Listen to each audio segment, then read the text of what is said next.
अस्सलामुअलैकुम दोस्तों, आज के इस वीडियो में मैं बात करने वाला हूं pre-emptive and non pre-emptive scheduling algorithm के बारे में। तो बगैर टाइम ज़ाया किए चलिए शुरू करते हैं। Pre-emptive and non pre-emptive scheduling algorithm. तो पहले पता तो होना चाहिए शेड्यूलिंग एल्गोरिदम क्या है। तो इससे पहले की वीडियो में मैं बता चुका हूँ सीपीयू शेड्यूलिंग के बारे में, तो फिर बताता चलूँ। शेड्यूलिंग एल्गोरिदम ये होते हैं कि मान लो कि बहुत सारे प्रोसेस हैं और हमारे पास सीपीयू है, एक सीपीयू है।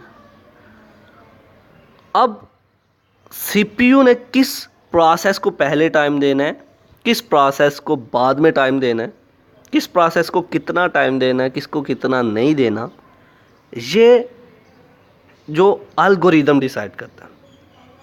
शेड्यूल किया जाता है कि इस प्रोसेस को पहले टाइम दें, जब इसकी एग्जीक्यूशन मुकम्मल हो फिर दूसरे को पकड़ना है, दूसरे की एग्जीक्यूशन मुकम्मल हो तीसरे को पकड़ना है।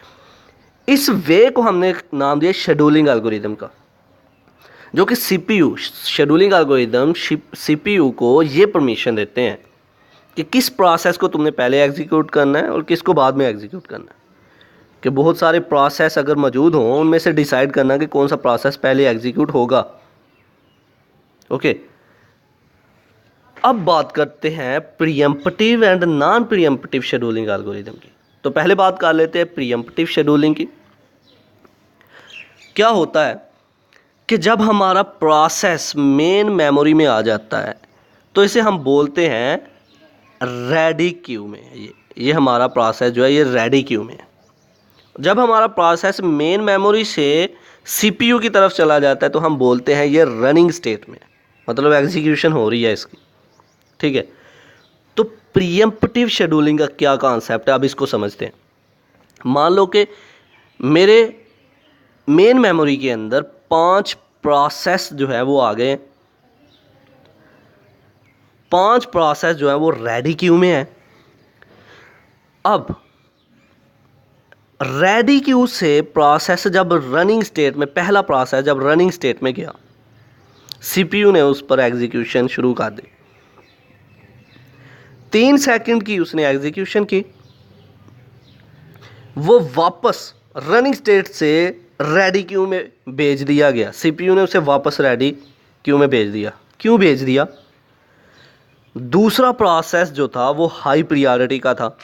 सीपीयू ने पहले को छोड़ा, दूसरे को पकड़ लिया, उसकी एग्जीक्यूशन शुरू कर दी। जब उसकी एग्जीक्यूशन कर ली तो फिर तीसरे को पकड़ा। मतलब ये प्रीएम्प्टिव शेड्यूलिंग एक ऐसी शेड्यूलिंग है जिसमें जब एक प्रोसेस रेडी क्यू से रनिंग स्टेट में आता है, जब एक प्रोसेस मेन मेमोरी से सीपीयू की तरफ आता है, तो सीपीयू वापस उसे एग्जीक्यूशन आदि करने के बाद, हाफ एग्जीक्यूशन करने के बाद वापस उसे रेडी क्यू में भेज सकता है कि रेडी क्यू से रनिंग स्टेट में और रनिंग स्टेट में वापस रेडी क्यू में आ सकता है। इसकी वजह क्या बनती है? वजह बन सकती है एक हाई प्रायोरिटी का प्रोसेस आ गया था, सीपीयू ने उसे पकड़ लिया, उसकी एग्जीक्यूशन शुरू कर दी और पहले वाले को बोला तू साइड पे रह, तेरी बाद में एग्जीक्यूशन करता हूँ। यहाँ तो हाई प्रायोरिटी वजह हो सकती है, तो यहाँ फिर वजह हो सकती है कि सीपीयू ने पहले से ही बताया हुआ था, मैंने इस प्रोसेस को, पहले प्रोसेस को 3 सेकंड का टाइम देना। या फिर टाइम क्वांटम की वजह कि पहले से डिसाइड हुआ कि ये जितने भी 5 के 5 प्रोसेस हैं इनको 3-3 सेकंड देने हैं मैंने। जैसे ही इनके 3-3 सेकंड मुकम्मल हो गए मैं इनकी एग्जीक्यूशन छोड़ता जाऊंगा और जैसे ही वापस 5 मुकम्मल हो जाएंगे वापस फिर से एग्जीक्यूशन करूंगा। तो प्रीएम्प्टिव शेड्यूलिंग एक ऐसी शेड्यूलिंग जिसमें जब एक सीपीयू किसी प्रोसेस को एग्जीक्यूट कर रहा होता है तो उसे छोड़ देता है, हालांकि प्रोसेस की एग्जीक्यूशन अभी रहती थी, और वो प्रोसेस वापस मेमोरी में आ जाता है, रेडी क्यू में आ जाता है। इसकी वजह 2 हो सकती हैं, या तो दूसरा प्रोसेस जो है वो हाई प्रायोरिटी का आ गया था और सीपीयू ने उसे पकड़ लिया, या फिर टाइम क्वांटम। तो चलिए अब इसको लफ्ज़ी तौर पर पढ़ते हैं।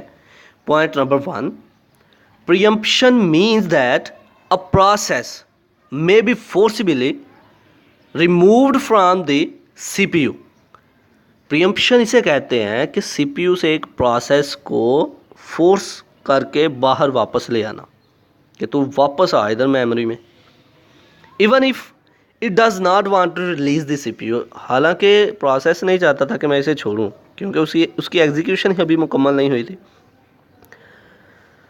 Point number 2, it is because a higher priority process needs the CPU. ये ऐसा इसलिए हुआ था कि दूसरा प्रोसेस जो था वो हाई प्रायोरिटी का आ गया था, और सीपीयू ने कहा कि वो बंदा हाई लेवल का आ गया, उसे मैंने पकड़ना है, पहले उसको टाइम देना है, बाद में तुझे टाइम देता हूँ। जैसा कि अक्सर जो बड़े लोग होते हैं उनको अक्सर ज़्यादा प्रोटोकॉल देते हैं, जो छोटे लोग होते हैं उनको साइड पे कर देते हैं, तेरे लिए बाद में कुछ करते हैं। सीपीयू ने भी ऐसे ही किया। ठीक है। Point number 3, time interruption is a technique that is closely related to preemption. Preemption की एक और वजह हो सकती है टाइम क्वांटम। क्या कि 3 सेकंड का टाइम रखा हुआ था सीपीयू ने, 3 सेकंड तेरे पे लगाने हैं, बाद में जो आएगा फिर उस पर 3 सेकंड लगाने हैं, फिर उस पर तीसरे पे भी 3। इसी तरह टाइम क्वांटम, जैसे टाइम मुकम्मल होता गया उसे छोड़ता गया, वापस फिर से उनको एग्जीक्यूट करने लगा। तो प्रीएम्पशन इस तरह से क्रिएट होती है। तो प्रीएम्प्टिव शेड्यूलिंग ऐसी शेड्यूलिंग जिसमें एक सीपीयू हमारा जो एक प्रोसेस की एग्जीक्यूशन को मुकम्मल किए बगैर दूसरे प्रोसेस को पकड़ लेता है, that is the preemption scheduling, pre-emptive scheduling. तो चलिए अब नॉन प्रीएम्प्टिव की बात कर लेते हैं ज़रा। नॉन प्रीएम्प्टिव शेड्यूलिंग क्या है? नॉन प्रीएम्प्टिव शेड्यूलिंग का कॉन्सेप्ट उससे बिल्कुल अलग है। प्रीएम्प्टिव शेड्यूलिंग में क्या था कि सीपीयू ने एक प्रोसेस को पकड़ा हुआ था और छोड़ दिया, दूसरे प्रोसेस को पकड़ लिया, उसकी हाई प्रायोरिटी की वजह से या फिर टाइम क्वांटम की वजह से। अब नॉन प्रीएम्प्टिव शेड्यूलिंग में क्या होता है कि एक दफ़ा एक प्रोसेस रेडी क्यू से रनिंग स्टेट में आ गया, एक दफ़ा अगर एक प्रोसेस मेमोरी से सीपीयू की तरफ आ गया तो सीपीयू ने उसे नहीं छोड़ना जब तक कि उसकी एग्जीक्यूशन मुकम्मल नहीं हो जाती। जब तक सीपीयू उस प्रोसेस की एग्जीक्यूशन मुकम्मल नहीं कर लेता तब तक सीपीयू से वापस रेडी क्यू में नहीं भेजेगा, वापस नहीं छोड़ेगा उसे। इस प्रोसेस को हमने नाम दिया नॉन प्रीएम्प्टिव शेड्यूलिंग का। ऐसे शेड्यूलिंग एल्गोरिदम जिसमें वो एल्गोरिदम हमारे सीपीयू को ये परमिशन देते हैं कि जब तक इस प्रोसेस की किसी प्रोसेस को पकड़ते हो, जब तक इसकी एग्जीक्यूशन मुकम्मल नहीं कर लेते तब तक इसे छोड़ना नहीं है।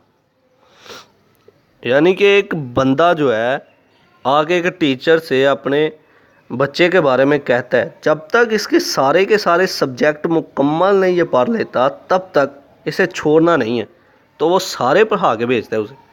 तो ये क्या था? Non pre-emptive scheduling algorithm. तो चलिए अब इसको भी लफ्जी तौर पर पढ़ते हैं। Point number 1, once a process gets CPU, जब एक दफ़ा किसी प्रोसेस को सीपीयू मिल जाता है, यानी कि सीपीयू जब एक दफ़ा किसी प्रोसेस को पकड़ लेता है, the simplest approach is to allow the process to continue using CPU until it voluntarily yields CPU by requesting input output transfer। तो क्या होता है कि CPU मुसलसल कंटिन्यूसली उसे एग्जीक्यूट करना शुरू कर देता है, यहाँ तक कि जब इनपुट आउटपुट ऑपरेशंस होने लगते हैं तो CPU ने रिलीज़ करता है उसे, कहता है वेट कर ले। इनपुट आउटपुट ऑपरेशन होते हैं वो वापस फिर CPU से पकड़ लेता है। Point number 2, input output interrupts में steal CPU from time to time. जब इनपुट आउटपुट इंटरप्ट्स जो हैं वो होने होते हैं, जब इनपुट आउटपुट ऑपरेशंस होने होते हैं तो CPU कहता है मैं वेट कर लेता हूँ, तू इनपुट आउटपुट ऑपरेशन करवा। वो ऑपरेशंस होते हैं वापस फिर CPU से पकड़ लेता है। जब तक उसकी एग्जीक्यूशन मुकम्मल नहीं हो जानी CPU ने उसे नहीं छोड़ना। यही तो नॉन प्रीएम्प्टिव है। Point number 3, after each interrupt control passes back to the process that has running when it occurred। जब भी इंटरप्ट क्रिएट होता है कंट्रोल वापस प्रोसेस की तरफ जो बैक हो जाता है, जो प्रोसेस जो है रनिंग स्टेट में जब जा रहा होता है तो प्रोसेस की एग्जीक्यूशन होती रहती है। This is called a non pre-emptive approach. तो इस अप्रोच को कहा गया नॉन प्रीएम्प्टिव। तो ये था आज का हमारा लेक्चर जिसमें हमने बात की pre-emptive and non pre-emptive scheduling algorithms के बारे में। आई होप कि आपको मेरी ये वीडियो पसंद आई होगी। Like this video, share this video and comment below this video if you have any question. Thanks for watching. Subscribe focus group. अल्लाह हाफिज़।